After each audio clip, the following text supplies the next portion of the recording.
We'll move on to Tirreno-Adriatico now. We had the second stage from Camaiore to Follonica, 210 Ks. Bit of an interminable stage. Luckily, we had Paris to sort of keep us going. There were hills. This again, I went on a bit of a rant yesterday. And you know why in Paris yesterday, Benji, I was a little bit flat at the start. I realized I'd only had one coffee that day. And so I hadn't had my second coffee. And anyway, my mum she made me a mug. If you're watching on YouTube, you can see this. With the vultures on it. It's a bearded vulture. She got it. Anyway, I've gone back to see them. I rolled my ankle on a bit of ice yesterday, but I think my ankles don't break anymore because I rolled it. I thought, I'm fucked. I'm done. Vultures circling overhead. But I just got up and my ankle was fine. I'll get Luke to put in the photos of the ice sheet that I'm running. Anyway, I had my second coffee, so I'm feeling a bit perkier today. This stage profile at Tirreno, 210 Ks. Was I being naive, Benji, in thinking it could really kick off on the final climb with 10 Ks to go? Or did other teams like Intermarché miss out on something today? I think the climbs really weren't that hard, but I do believe that I would have expected at least the teams with versatile sprinters to try and make it hard. Because otherwise, a Benjamin Sivov has no chance of winning the stage against the pure sprinters, in my personal opinion, at least. So I was expecting something, but I wasn't expecting like crazy action, and those pure sprinters might still survive if the action happens. So it's a bit of a balance of whether you want to spend your team doing that, or whether you want your eggs in the basket of trying to keep your leader at the front by the end. So it's kind of a thing where teams had to decide, but let's be honest about it. It didn't go down. We had Chris and Beggs basically pacing behind the typical Italian breakaway for the entire day, Italian pro team. Then we had Wout van Aert working for Jumbo-Visma throughout the stage, mainly in the last like 10-ish kilometers. So that made clear that Wout van Aert was not going to go for this stage. That was pretty clear by the time he was pacing the team at the front. But outside of that, nothing crazy, eh? Just the teams keeping their riders at the front, going towards sprints. I don't think there were like crazy crashes in this stage and so forth. So we were heading towards the sprint. And one thing I did notice, into the final like 3.7-ish kilometers, Roglic was keeping himself solo towards the front without a teammate around him going into the last 3 kilometers. Is that a strategy or what you think? Well, no, the team was around him before, and wow, and again, I was like, well, my wish for a crazy stage is not being granted. Because Wout was, just pulling with Dylan Van Baarle, obviously keeping Roglic in a pocket, keeping him safe for the finish. And I think he was in reasonable position with 3 Ks to go, but then he kept going. Like, it was like 2.4 Ks to go, and he's 10th wheel. I was like, Primoz, I know it was Fred Wright's fault last year, but, things happen. Let's not tempt fate, and mix it up with the sprinters. I was like, just drop back. He eventually did, but yeah, I agree. It was kind of odd. You can see in the front on a shot, 2.7 Ks to go. He's mixing it up, and I'm like, yep, I got that bad feeling. I was like, this continues. Intermarché had good position. We have Jakobsen here, Gaviria, Cavendish with Sirietza, the big bear. Who else? Philipsen.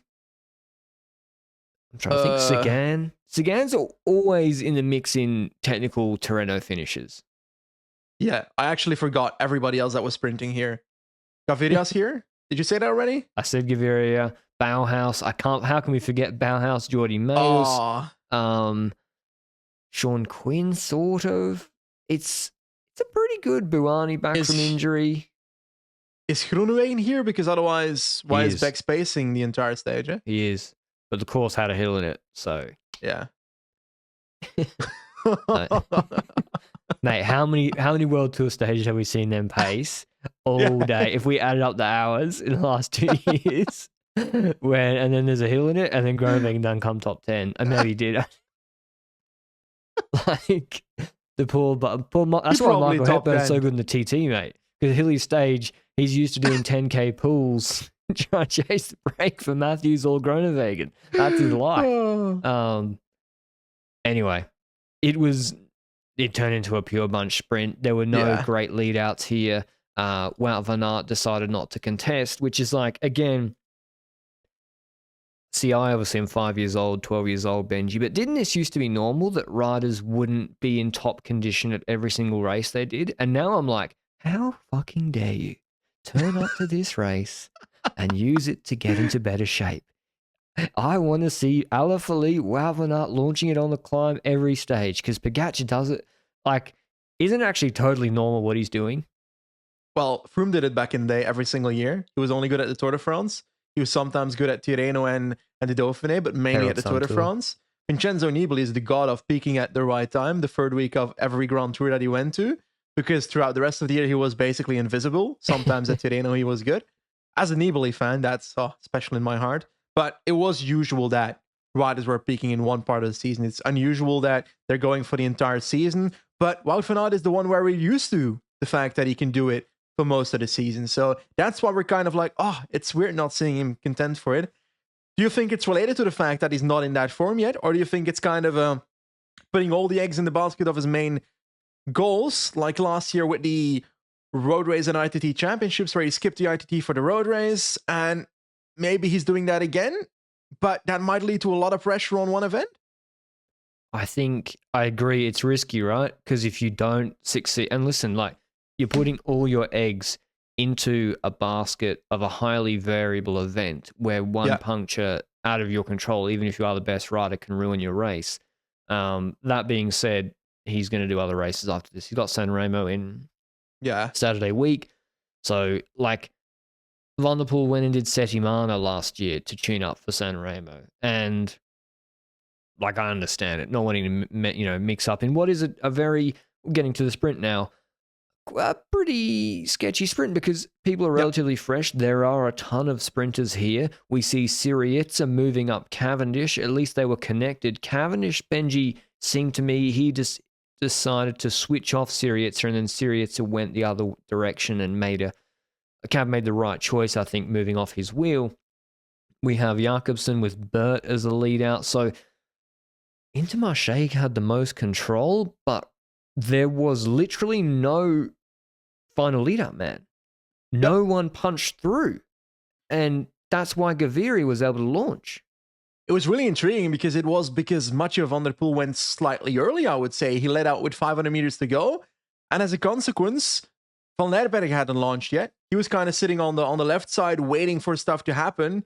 And Van Lerberg pushes through, but at the same time, Gaviria already basically goes with 300 meters to go. Like, Gaviria, why every single time in every sprint does he have to do a reverse lead out? I think it's a confidence thing. I think he doesn't believe he can win if he waits until other sprinters launch as well. Gaviria is the best sprinter here. If he's on quick step, he wins this easily. Jakobsen, it's equipment. There's a difference, I think. Like, Gaviria, and that's the thing, like, I see Gaviria and I'm like, holy fuck, 300 meters in the wind, guys coming up in the draft, and Jakobsen gets into Philipsen's draft. Philipsen is hunting Gaviria's draft. And I'm like, wow, if you get this guy with a train, like on his quick step days, Gaviria's got the positioning. I still think he's got it, better equipment. I don't know why everybody's texting me today. I'm very popular. But then the danger is, Benji, you get UAE Gaviria again. So it's like a catch-22. Yep. He only performs when he's on a 1-year low contract to prove he's good, but then you're worried if I give him 3 years, whatever, is he going to be UAE Gaviria again? Or is it actually that no one sprints well at UAE except Pog? I think that's definitely a fact that we see at UAE, where the sprinters are not necessarily performing at their best level. I think there were like some stories about Christoph back in the day when it comes to, wasn't there like a year with UAE where they didn't perform that well with Christoph and they blamed the drinks or something? No, so they gained 6 kilos or something during the Tour de France because I think they kept giving too much creatine. I think it was creatine in the sports drinks. It makes you retain water and hold weight, and they stuffed that up. The sports drink was blamed. That was like Dan Martin UAE era, I think. But anyway, Gaviria launches super early. Philipsen slips onto his wheel. We think, holy shit, is Gaviria going to get 100 meters? It looked like the longest 100 meters I've ever seen. I thought 100 meters he'd won. Philipsen comes out of Gaviria's wheel, but then it's Jakobsen who has that. Jakobsen has that real, and this is what we're talking about with Koi, Benji.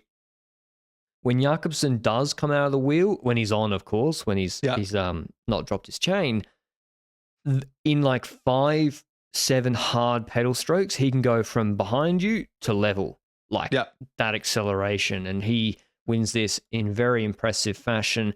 The timing was perfect, kind of played out perfectly for him, compared to being in the draft of Philipsen, who had to chase Gaviria. Philipsen second, Gaviria third. Biniam was like Intermarché presented early, but then couldn't really put him in a good position in the final 500 meters. Fourth, Milano fifth, Bauhaus sixth, Groeneweg seventh, Consoni eighth, Mayus ninth, Buani 10th. Cav kind of got held out of a wheel by Sagan with, 800 meters to go and didn't contest. Jakobsen silencing the haters, Benji. Where's the I realize people can't see on a podcast me doing shush, but I guess where's the shh? I think it's actually a good thing that he's winning, in my opinion, because I was kind of having the feeling that he might not be in the form necessarily at this moment, because at San Juan he did have a victory, but after that his sprints were not the most competitive anymore. And now that he wins at, let's be honest about it, pretty much the highest level when it comes to sprints in Tirreno-Adriatico here, I think that means that we're less doubtful when it comes to Jakobsen. But then the question is, what was the issue of the previous sprints? Was it lead out related? Because he's had multiple combinations with lead outs this year, with Murku, Van Ledderberger today. So there's been some mix-ups there. Is it because he isn't sure which lead out can get him to the best result at the moment? Is it because the trust between Murku and Jakobsen every sprint isn't 100% where he stays on the wheel? I don't know. Maybe there's something there. I don't know, but it's good that he's showing strength and that he's silencing the haters, as you say, shushing everybody, because Merlier's winning in Paris-Nice. And if Merlier's winning, then Jakobsen needs to win to prove himself, to make sure that Lefebvre doesn't say, Merlier, you can go to the Tour de France. No?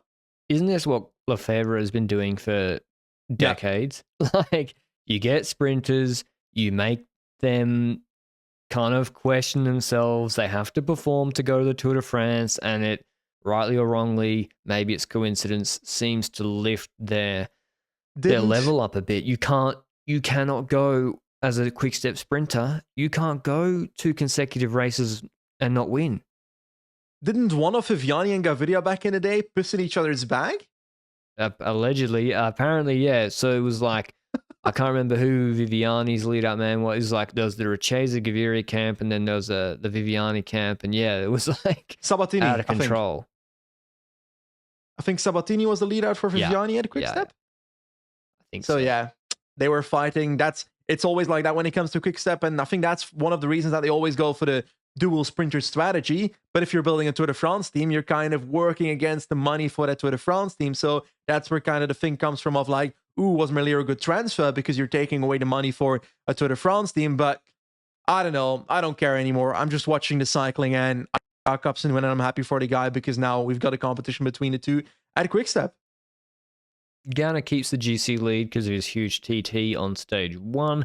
Tomorrow in Tirreno we have, I'm not sure this will be very good. 217 kilometers from Follonica to Foligno. They are traversing west to east, going into the middle of Italy on the way to the east coast. They have a series of climbs in the first 2/3 in the race. All of them are, there's 2 that are reasonably, no, 3 of reasonable length, 5Ks 5%, 12Ks 4%, 5Ks 4.5%. They're all in the first 100Ks. And then the last, God, this is a long stage, 80, 60Ks, doesn't really have too much climbing that'll terrify anybody. Of course, a decent-sized break could go with, is Quinn Simmons here? Yes, Simmons got to be in the break. So Simmons should be in the break. For Tirreno KOM again? I mean, this reminds you of those Welter stages that he was in with Court, but Court's not here. I think, like, Leknesund is going to go for GC, Benji. So he's too close on GC.